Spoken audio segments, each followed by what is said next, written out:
आइए ग्रेविटेशन में कुछ न्यूमेरिकल बनाते हैं। Mass of a body is 5 kilogram, what is its weight. किसी ऑब्जेक्ट का मास 5 किलोग्राम है तो उसका वेट बताना है।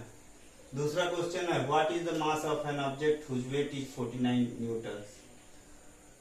उस ऑब्जेक्ट का द्रव्यमान बताना है जिसका वेट 49 न्यूटन है। A man weighs 600 newton on the earth, what is the mass. एक आदमी का वेट 600 न्यूटन है पृथ्वी पर, तो उसका मास क्या होगा। If he were taken to the moon, his weight be 100 newton. उसका वेट जो है वो मून पर 100 न्यूटन है, तो उसका मास मून पर क्या होगा। How much would a 70 kilogram man weigh on the moon, what would be his mass on the earth and on the moon. Acceleration due to gravity on moon equal to 1.6 metre per second square. 70 kilogram का आदमी का wait moon पर कितना होगा, चंद्रमा पे कितना होगा। What would be his mass on the earth on the moon. उसका मास पृथ्वी और चंद्रमा पे क्या होगा बताना है। Acceleration due to gravity on moon यानी चंद्रमा पे एक्सेलरेशन ड्यू टू ग्रेविटी यानी जी का value 1.63 metre per second square है। आइए पहला क्वेश्चन बनाते हैं। एक बॉडी का मास 5 किलोग्राम है, जी 9.8 मीटर पर सेकेंड स्क्वायर है, तो हम लोग को वेट बताना है। वेट बराबर होता है mass into acceleration due to gravity. Mass है 5 किलोग्राम और acceleration due to gravity 9.8 metre per second square. 8 5 जो 40, कैरी 4, 9 5 जो 45 प्लस 4 49 न्यूटन। स्क्रीनशॉट लीजिए।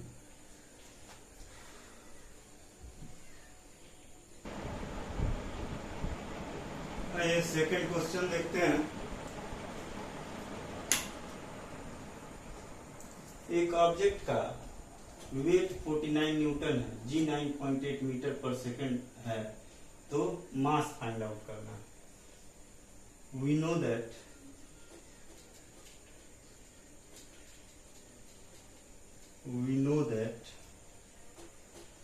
weight is equal to mass into acceleration due to gravity। Weight है 49 Newton और mass find out करना है, जी का वैल्यू 9.8 है। यहाँ पे हम लोग मास इंटू 9.8 इक्वल टू 49 लिख लेते हैं। M equal to 49 by 9.8। Decimal हटाएंगे, इसके बदले में एक जीरो देंगे। 98 5 जा 8 5 जा 40, कैरी 4 49, ठीक 5 किलोग्राम आंसर होगा। स्क्रीनशॉट लीजिए।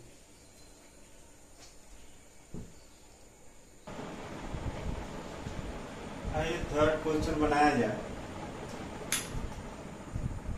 ए man weight 600 newton on the earth. Earth पे एक आदमी का वेट 600 न्यूटन है, तो उसका मास क्या होगा। If he were taken to the moon, his weight would be 100 newton, what is his mass on the moon.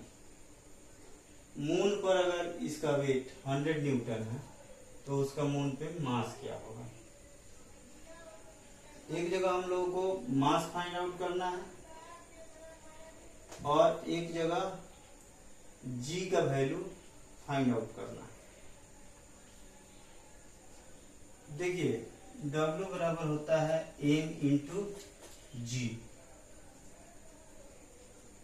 Wait का वैल्यू है 600, मास और जी का वैल्यू है 10।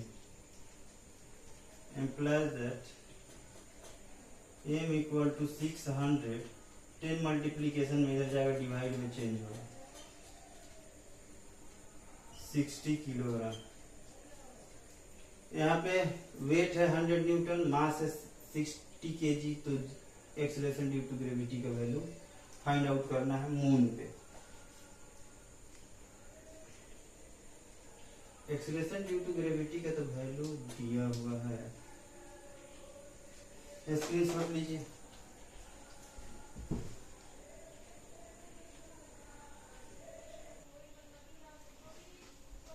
देखिए यहाँ पे वेट दिया है 100 न्यूटन, मास दिया है 60 किलोग्राम, जी का वैल्यू फाइंड आउट करना है। W equal to M into G होता है, हम लोग जानते हैं वो। यहाँ पे वेट है 100 न्यूटन, मास है 60 किलोग्राम और जी का वैल्यू फाइंड आउट करना है।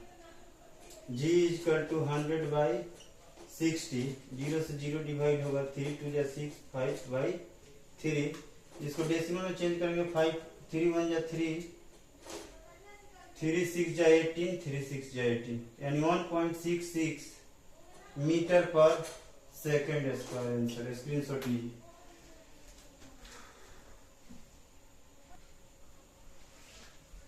यहाँ पे देखिए मास दिया हुआ है 70 kilogram, acceleration due to gravity on moon है 1.6 metre per second square. Weight find out करना है। we know that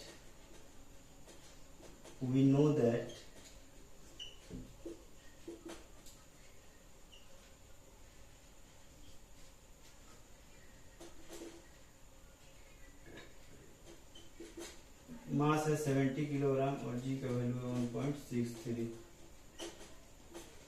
इस दोनों को मल्टीप्लाई करेंगे,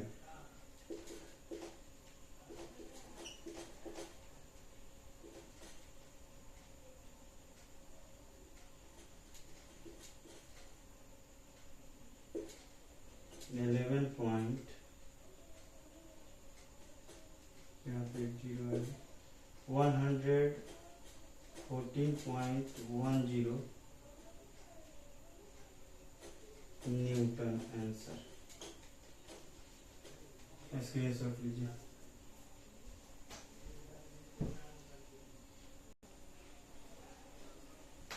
Difference between mass and weight. The mass of an object is the quantity of matter contained in it.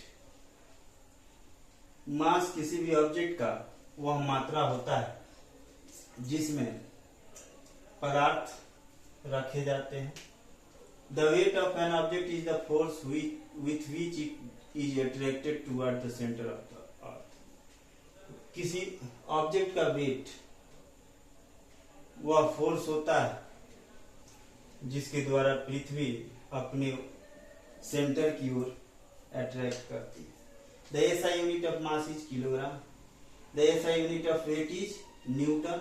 The mass of an object is constant. किसी object का mass constant होता है। The weight of an object is not constant. किसी object का wait constant नहीं होता है। It changes with the change in acceleration due to gravity. Acceleration due to gravity change होने के कारण वेट चेंज होता है। पृथ्वी पर कोई ऑब्जेक्ट मान लेते हैं 60 न्यूटन का है, तो मून पर उसका 1/6 होगा, यानी 10 न्यूटन का होगा। The mass of an object can never be zero. किसी ऑब्जेक्ट का मास जीरो नहीं हो सकता है। The weight of an object can be zero. किसी ऑब्जेक्ट का वेट जीरो हो सकता है। उदाहरण के लिए in the interplanetary space where g is equal to 0, the weight of an object becomes 0। यानी इंटरप्लानेटरी स्पेस में g का वैल्यू 0 होता है, तो वहां पे वेट का वैल्यू भी 0 होगा। स्क्रीनशॉट लीजिए।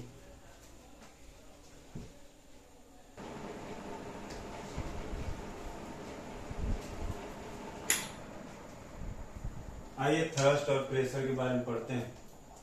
पहले थोड़ा जान लेते हैं हम लोग फोर्स के बारे में और प्रेशर के बारे में। फोर्स और प्रेशर क्या क्या चीज पे निर्भर करता है।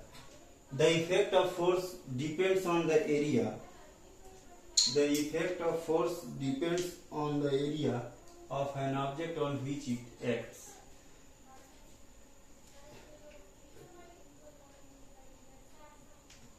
किसी ऑब्जेक्ट पे लगने वाला फोर्स उसके एरिया पे निर्भर करता है।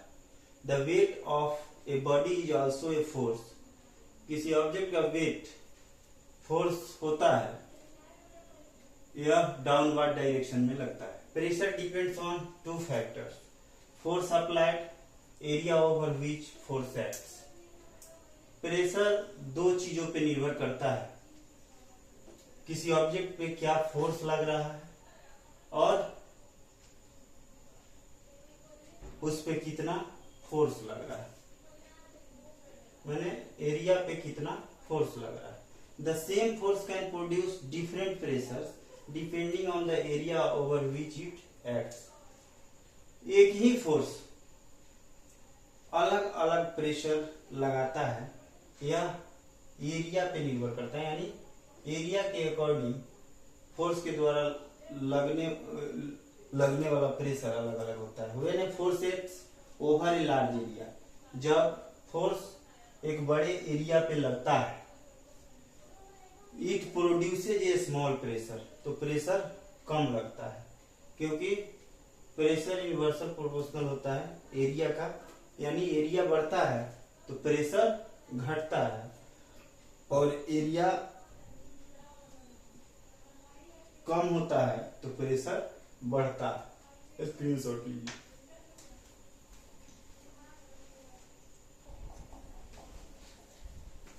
Pressure is the force acting perpendicularly on a unit area of an object. Pressure perpendicular force होता है जो किसी ऑब्जेक्ट के यूनिट एरिया पे लगता है। Pressure equal to force by area होता है, इसका एसआई यूनिट पास्कल होता है। आइए एक न्यूमेरिकल बनाते हैं। A force of 100 newton is applied to an object of area 2 metre square, calculate the pressure.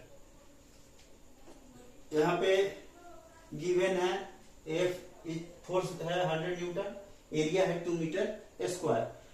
Pressure equal to force by area होता है, ये फॉर्मूला हम लोग जानते हैं, यानी फोर्स का वैल्यू 100 है लिख देंगे और 2 से डिवाइड करेंगे, 50 न्यूटन पर मीटर स्क्वायर और 50 पास्कल। स्क्रीनशॉट लीजिए।